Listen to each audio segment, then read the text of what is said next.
ಮನುಷ್ಯರಿಗೆ ರಕ್ತದಾನ ಮಾಡೋದನ್ನ ನೋಡಿದ್ದೇವೆ. ಆದರೆ ಕೊಪ್ಪಳದಲ್ಲಿ ಶ್ವಾನವೊಂದು ರಕ್ತದಾನ ಮಾಡಿದೆ. ಭೈರವನ ರಕ್ತದಿಂದ ಮೂಕ ಪ್ರಾಣಿಯೊಂದು ಸಾವನ್ನೇ ಗೆದ್ದು ಬಂದಿದೆ.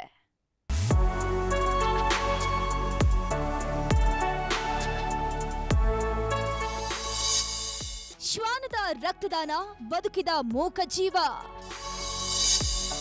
ಭೈರವನ ಕೃಪೆಯಿಂದ ಲ್ಯಾಬರ್ ಡಾಗ್ಗೆ ಜೀವ. ದಾನಗಳಲ್ಲಿ ಅತ್ಯಂತ ಶ್ರೇಷ್ಠ ದಾನ ಅಂದ್ರೆ ಅದು ರಕ್ತದಾನ ಅಂತಾರೆ. ಮನುಷ್ಯನಿಗೆ ರಕ್ತ ಕೊಡೋದು ಕಾಮನ್. ಆದ್ರೆ ಕೊಪ್ಪಳದಲ್ಲಿ ಶ್ವಾನವೊಂದು ಇನ್ನೊಂದು ಶ್ವಾನಕ್ಕೆ ರಕ್ತದಾನ ಮಾಡಿದೆ. ಭೈರವನ ರಕ್ತದಿಂದ ಮೂಕ ಶ್ವಾನವೊಂದು ಬದುಕುಳಿದಿದೆ. 9 ವರ್ಷದ ಲ್ಯಾಬರ್ ಡಾಗ್ ನಾಯಿಯೊಂದು ಅನಾರೋಗ್ಯದಿಂದ ನರಳಾಡ್ತಾ ಇತ್ತು. ಹಿಮೋಗ್ಲೋಬಿನ್ ಪವರ್ 3ನೇ ಸ್ಟೇಜ್ನಲ್ಲಿದ್ದರಿಂದ ತುರ್ತು ರಕ್ತದ ಅವಶ್ಯಕತೆ ಎದುರಾಗಿತ್ತು. ಹೀಗಾಗಿ ನಗರದ 3 ನಾಯಿಗಳ ರಕ್ತ ಪರೀಕ್ಷೆಯನ್ನ ಮಾಡಲಾಗಿತ್ತು. ಈ ವೇಳೆ ಪ್ರಾಧ್ಯಾಪಕ ಬಸವರಾಜ್ ಅವರ ಡಾಬರ್ಮ್ಯಾನ್ ನಾಯಿಯ ರಕ್ತ ಮ್ಯಾಚ್ ಆಗಿತ್ತು. ಹೀಗಾಗಿ 300 ml ರಕ್ತವನ್ನ ಪಡೆದು ಲ್ಯಾಬರ್ ಡಾಗ್ ಜೀವ ಉಳಿಸಿದ್ದಾರೆ. 10 ವರ್ಷದ ಲ್ಯಾಬ್ರಾಡಾರ್ ಫಿಮೇಲ್ ಡಾಗು ನಮಗೆ ಪಾಲಿಕ್ಲಿನಿಕ್ ಕೊಪ್ಪಳದಲ್ಲಿ ಪ್ರೆಸೆಂಟ್ ಆಗಿತ್ತು.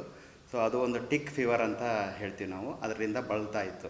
ಅದರಿಂದ ನಾವು ಒಂದು 350 ml ಅಂದರೆ ಒಂದು ಯೂನಿಟ್ನ ನಾವು ಕಲೆಕ್ಟ್ ಮಾಡ್ಕೊಂಬಿಟ್ಟು ಇದಕ್ಕೆ ನಾವು ಟ್ರಾನ್ಸ್ಫ್ಯೂಸ್ ಮಾಡಿದ್ವಿ. ಅದರಿಂದ ಒಂದು ಜೀವ ಒಂದು ಉಳಿಸ್ಬೋದು ಅಂತ ಹೇಳ್ಬೋದು. ತಮ್ಮ ಪ್ರೀತಿಯ ಶ್ವಾನದ ರಕ್ತದಿಂದ ಇನ್ನೊಂದು ಜೀವ ಉಳಿದಿದ್ದಕ್ಕೆ ಪ್ರಾಧ್ಯಾಪಕ ಬಸವರಾಜ್ ಕೂಡ ಸಂತಸವನ್ನ ವ್ಯಕ್ತಪಡಿಸಿದ್ದಾರೆ. ಈ ಭೈರವ ಅದಕ್ಕೆ ಸೂಕ್ತ ರಕ್ತವನ್ನು ಒದಗಿಸ್ತೈತೆ ಅಂತಂದು ಹೇಳಿದಕ್ಕೆ ಅದಾದ ನಂತರ ಅದು ತಮ್ಮ ಪದ್ಧತಿ ಪ್ರಕಾರವಾಗಿ ವೈದ್ಯಕೀಯ ಪದ್ಧತಿಯ ಅನುಸರಿಸಿಕೊಂಡು ಒಂದು 300 mlಗಳ ರಕ್ತವನ್ನು ಇದರಿಂದ ಪಡೆದುಕೊಂಡಿರ್ತಕ್ಕಂಥದ್ದು ನಮಗೆ ತಿಳಿದು ಬಂತು. ಒಟ್ನಲ್ಲಿ ಒಂದು ನಾಯಿಯ ರಕ್ತವನ್ನ ಇನ್ನೊಂದು ನಾಯಿಗೆ ಹಾಕೋ ಮೂಲಕ ವೈದ್ಯರು ಮಹತ್ವದ ಹೆಜ್ಜೆ ಇಟ್ಟಿದ್ದಾರೆ. ಶ್ವಾನಗಳು ಕೂಡ ರಕ್ತದಾನ ಮಾಡಬಲ್ಲವು ಅನ್ನೋದನ್ನ ಭೈರವ ತೋರಿಸಿಕೊಟ್ಟಿದ್ದಾನೆ. ಶರಣಪ್ಪ ಬಾಚಲಾಪುರ, ನ್ಯೂಸ್ 18 ಕೊಪ್ಪಳ. ಕರ್ನಾಟಕ ರಾಜ್ಯ ಬ್ಯಾಸ್ಕೆಟ್ಬಾಲ್ ಸಂಸ್ಥೆಯಿಂದ ಬೆಂಗಳೂರಿನ ಕಂಠೀರವ ಸ್ಟೇಡಿಯಂನಲ್ಲಿ ರಾಜ್ಯ ಸಬ್ ಜೂನಿಯರ್ ಬ್ಯಾಸ್ಕೆಟ್ಬಾಲ್ ಚಾಂಪಿಯನ್ಶಿಪ್ ನಡೆಯಿತು. ಕಳೆದ ಜುಲೈ 24ರಿಂದ ಪಂದ್ಯಗಳನ್ನು ಏರ್ಪಡಿಸಲಾಗಿತ್ತು. ಈ ಲೀಗ್ನಲ್ಲಿ ಬಾಲಕರ 55 ಹಾಗೂ ಬಾಲಕಿಯರ 25 ತಂಡಗಳು ಭಾಗಿಯಾಗಿದ್ವು. ಗೆದ್ದ ತಂಡಗಳಿಗೆ ಎಫ್ಐಬಿಎ ಅಧ್ಯಕ್ಷ ಹಾಗೂ ಸಿಎಂ ರಾಜಕೀಯ ಕಾರ್ಯದರ್ಶಿಯೂ ಆಗಿರುವ ಪರಿಷತ್ ಸದಸ್ಯ ಡಾಕ್ಟರ್ ಕೆ ಗೋವಿಂದರಾಜ್ ಪ್ರಶಸ್ತಿ ಪ್ರದಾನ ಮಾಡಿದ್ರು.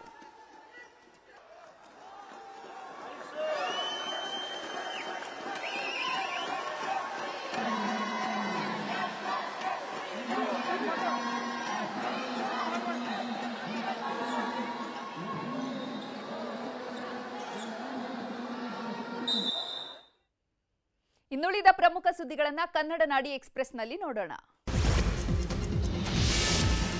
ಮಕ್ಕಳಿಂದ ಬರೀ ಕೈಯಲ್ಲಿ ಚರಂಡಿ ಸ್ವಚ್ಛಗೊಳಿಸಿದ ಶಿಕ್ಷಕಿ.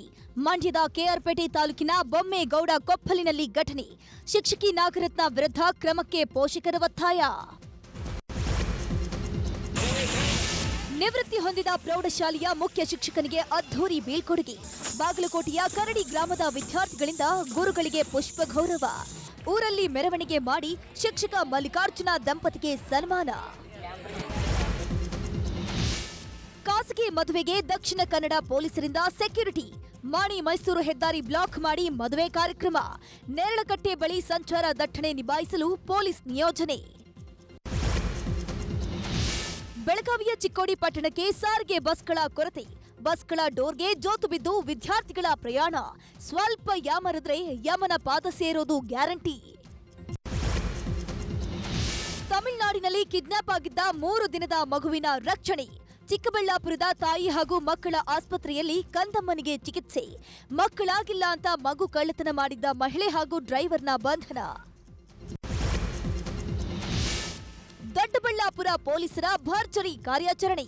ರಾತ್ರಿ ವೇಳೆ ಕುರಿ ಕದಿಯುತ್ತಿದ್ದ ಕಳ್ಳರ ಬಂಧನ. ಕದಿಮರಿಂದ 2,30,000 ಮೌಲ್ಯದ 18 ಕುರಿಗಳು ವಶಕ್ಕೆ. ರಾಮನಗರ ಜಿಲ್ಲೆಯ ಕನಕಪುರ ಪೋಸ್ಟ್ ಆಫೀಸ್ನಲ್ಲಿ ಕಳ್ಳರ ಕೈಚಳಕ.